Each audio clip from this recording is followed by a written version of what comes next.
Hello दोस्तों, मैं विशेष गोयल आपका हार्दिक हार्दिक स्वागत करता हूं मेरे YouTube channel success computer institute में। तो आज इस वीडियो में अपन बात करेंगे मैनेजमेंट इंफॉर्मेशन सिस्टम रिपोर्ट के बारे में, जो कि एमएस एक्सेल का एक मेन टॉपिक है। ये वीडियो बहुत ही ज्यादा यूजफुल होने वाली है आप सभी के लिए, तो प्लीज इस वीडियो के लास्ट तक आप बनी रहिएगा। तो आज इस वीडियो में अपन बात करेंगे मैनेजमेंट इंफॉर्मेशन सिस्टम रिपोर्ट, जिसको शॉर्ट फॉर्म बोला जाता है MIS रिपोर्ट। सबसे पहला क्वेश्चन ये आता है कि what is the meaning of MIS report. देखो, MIS रिपोर्ट का मतलब ये होता है कि आप किस तरह से अपने डाटा को प्रेजेंट करते हो, जिसके थ्रू आप आपके डाटा को एनालाइज कर सकते हो और प्रॉपर तरीके से आप उसको समझ सकते हो।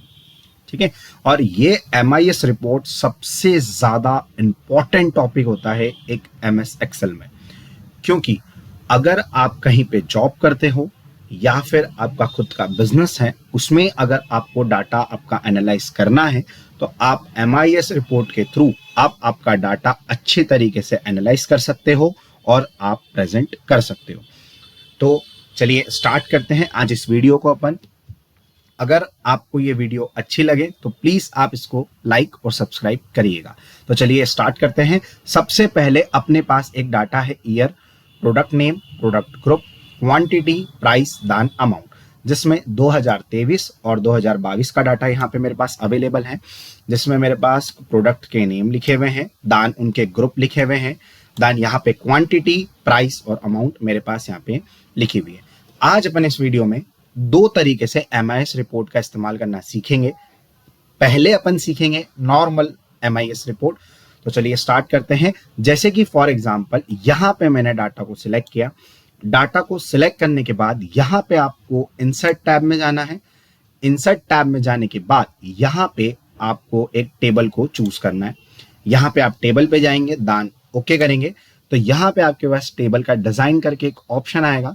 तो यहाँ पे आप एक तो टेबल की स्टाइल ले सकते हैं। जनरली मैंने नॉर्मल जो स्टाइल जिसमें पहले से ये वो मैंने लेके रखी हुई है। अब यहाँ पे आपको करना क्या है, टेबल डिजाइन में एक इंसर्ट स्लाइसर का आपके पास एक ऑप्शन आएगा, यहाँ पे आपको क्लिक करना है।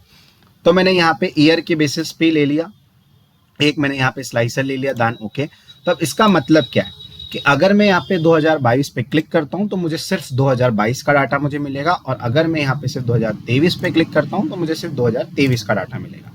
अब इसके थ्रू मैं क्या कर सकता हूं, यहाँ पे अब देखो, यहाँ पे स्लाइसर के ऊपर जहां पे ये ईयर लिखा हुआ है, ठीक है, अगर आप दिख रहा होगा आपको जहां पे ये ईयर लिखा हुआ है, जहां पे मेरा कर्सर है, उसके अगर आप राइट हैंड साइड पे जाओगे तो यहाँ पे आपको एक क्रॉस का ऑप्शन है, तो इसको बोलते हैं क्लियर फिल्टर। अगर आप यहाँ पे क्लिक कर देते हो तो आपका डाटा वापस से पहले जैसा हो जाता है। अब यहाँ पे आपको करना क्या है, इंसर्ट पे जाना है। इंसर्ट पे जाने के बाद यहाँ पे आप कोई सा भी चार्ट ले सकते हो। जैसे आप डाटा को सिलेक्ट करोगे और यहाँ पे डाटा को सिलेक्ट करने के बाद यहाँ पे आप जस्ट लाइक मैंने यही वाला चार्ट मैंने आपके सामने ले लिया, नॉर्मली कॉलम वाला चार्ट। तो आप इसको मैंने जस्ट लाइक हाँ यहाँ पे रख दिया, ठीक है, स्लाइसर के नीचे। तो अब क्या कर सकते हो, अगर आपने 2022 पे क्लिक किया तो यहाँ पे आप देखो ओनली फॉर आपको 2022 का डाटा ही यहाँ पे आपको वो शो कर रहा है कि 2022 में फ्रूट्स, 2022 में फ्रूट, 2022 में फ्रूट, 2022 के वेजिटेबल, 2022 के वेजिटेबल। तो इस तरीके से डाटा, अगर आपको ओनली 2023 का लेना है तो यहाँ पे ओनली फॉर वो आपको 2023 का डाटा ही यहाँ पे शो हो रहा है। तो ये तो रही आपकी एक नॉर्मल सी MIS रिपोर्ट के, अगर आपका कोई डाटा इतना क्रिटिकल नहीं है तो आप इस तरीके से इसका यूज कर सकते हो। बट अगर आपका डाटा थोड़ा सा क्रिटिकल है और आपको और अच्छे से इसको प्रेजेंट करना है, तो अब आप उसको किस तरीके से प्रेजेंट करते हो तो वो अब अपन आज के बाद में बात करते हैं।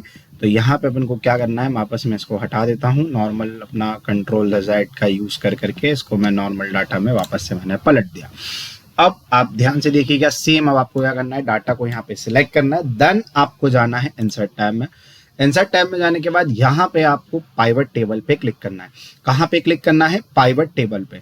अगर आप यहाँ पे पाइवट टेबल पे क्लिक करते हो तो आपके पास एक ऑप्शन आता है कि भैया अगर आपको ये पाइवट टेबल बनाना है तो क्या आपको इसी वर्कशीट में बनाना है कि न्यू वर्कशीट में बनाना है। तो जनरली अपन अपनी जो पाइवट टेबल होती है वो उसे अपन नई वर्कशीट पे बनाते हैं, क्योंकि अगर अपन इसी वर्कशीट में बनाएंगे तो आपको समझने में थोड़ी सी दिक्कत होगी। तो इसलिए यहाँ पे न्यू वर्कशीट का एक ऑप्शन ऑटोमेटिकली ही एक्सेल आपको देता है।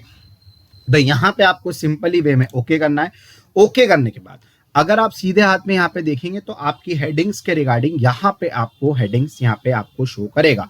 तो आपको नॉर्मली सा यहाँ पे प्रोडक्ट ग्रुप को क्लिक करना है, दान इसको ड्रैग करते हुए आपको रोज में लेके आना है। तो इसके थ्रू क्या होगा कि आपका जो ग्रुप है जस्ट लाइक फ्रूट्स और वेजिटेबल, तो वो दोनों आपको यहाँ पे शो कर रहा है।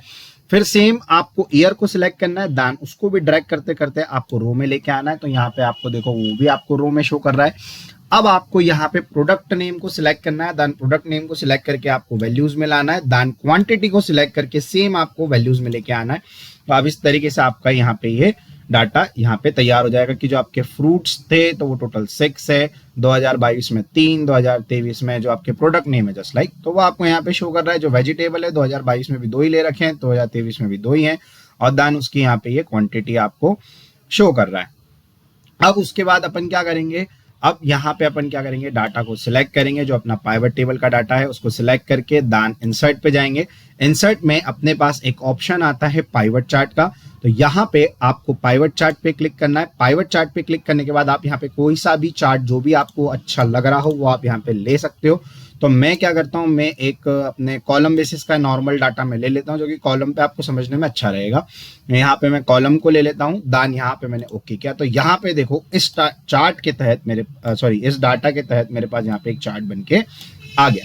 सेम वापस से अपन शीट 1 पे जाएंगे और सेम वापस से अपन डाटा को सिलेक्ट करेंगे। डाटा सिलेक्ट करने के बाद सेम इंसर्ट पे जाना है, वापस से आपको पाइवट टेबल पे जाना है, और पाइवट टेबल के बाद यहाँ पे आपको वापस से ओके करना है। तो सेम आपके पास वही जो प्रोसेस अपन ने शीट 4 में यहाँ पे जो करी है वही प्रोसेस सेम आपको शीट 5 में करना है। यहाँ पे आपको सेम प्रोडक्ट ग्रुप को ड्रैग करके रो में लेके आना है, दान ईयर को ड्रैग करके आपको यहाँ पे रो में लेके आना है, प्रोडक्ट नेम को आपको सिलेक्ट करके वैल्यू में लेके आना है, और क्वांटिटी को आपको ड्रैग करके वैल्यू में लेके आना है। सेम आपके पास चार्ट डाटा आ गया। फिर दान आप इसको सिलेक्ट करोगे, फिर सेम वापस से इंसर्ट पे जाना है और पाइवट चार्ट पे जाके आपको कोई दूसरा लेना है। मैंने यहाँ पे अभी कॉलम लिया था, अब मैं लाइन बेसिस पे ले लेता हूँ। तो जो भी आपको लाइन बेसिस पे अच्छा लग रहा हो वो आप यहाँ पे ले सकते हो। जस्ट लाइक मैंने ये वाला ले लिया, दान मैंने ओके करा। जो आपको वो वाला चार्ट लेना है जो आपको समझने में अच्छा लग रहा हो, फिर आप यहाँ पे आप इसको ले लोगे। अब उसके बाद करना क्या है, यहाँ पे क्या हुआ, अपना शीट 1 पे डाटा अपना नॉर्मल था, शीट 4 पे अपन ने चार्ट बनाया, दान शीट 5 पे मैंने एक चार्ट बनाया। अब मैं क्या करूंगा, जो शीट 5 का जो चार्ट है उसको मैं शीट 4 पे लेके जाऊंगा, यानी कि मूव चार्ट में इसको करूंगा, चार्ट को मैं मूव करूंगा। तो वो कैसे करते हैं अब आप ध्यान से देखिएगा। जैसे कि फॉर एग्जांपल मुझे शीट 5 का जो चार्ट है इसे मुझे शीट 4 पे लेके जाना है। तो आप जब इस चार्ट पे क्लिक करते हो तो देखो आप पाइवट चार्ट एनालाइज में आपको यहाँ पे एक मूव चार्ट का ऑप्शन आता है।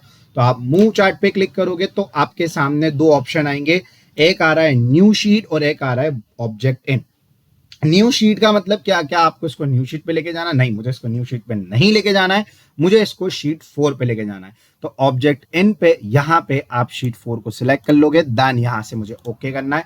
तो आप देखोगे कि जो आपका चार्ट है वो यहाँ पे शीट 4 पे आपके सामने आ गया। तो अब आपके हिसाब से इस चार्ट को आप आपके हिसाब से सेट कर सकते हो, जिस तरीके से भी आपको सेट करना है। यहाँ पे मैंने इस डाटा को छुपा दिया है, अगर आपको इस डाटा को रखना है तो आप रख भी सकते हो, या आपके ऊपर डिपेंड करता है।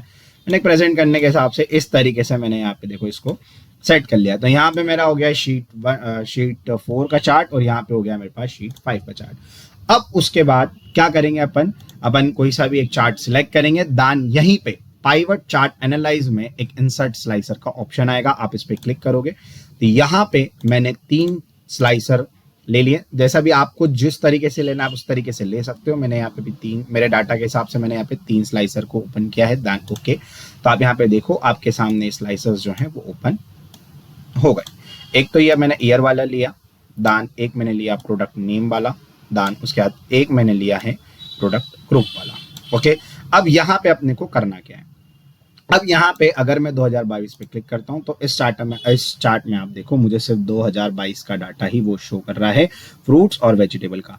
अगर मुझे 2022 में सिर्फ फ्रूट्स का चाहिए तो 2022 में ओनली फॉर मुझे फ्रूट्स का ही डाटा मुझे वो शो कर रहा है। तो आप इस तरीके से चार्ट को एनालाइज कर सकते हो। अब अभी क्या हुआ, जैसे कि अगर मैं इसमें कुछ भी चेंजेस कर रहा था तो सिर्फ वो इसी चार्ट में ही हो रहा था, इस चार्ट में वो नहीं हो रहा था। तो अपन क्या करेंगे, इन तीनों स्लाइसर को ये तो इससे कनेक्ट है ही, क्योंकि अपन ने इसी पे ही सिलेक्ट करके और पाइवट चार्ट एनालाइज पे ही यहाँ से अपन ने स्लाइसर को इंसर्ट किया था। बट अब मुझे इन तीनों को इससे भी कनेक्ट करना है, तो अपन क्या करेंगे, सबसे पहले आप स्लाइसर को सिलेक्ट करो, देन स्लाइसर सिलेक्ट करने के बाद आपको हेल्प के पास में एक स्लाइसर का ऑप्शन आएगा।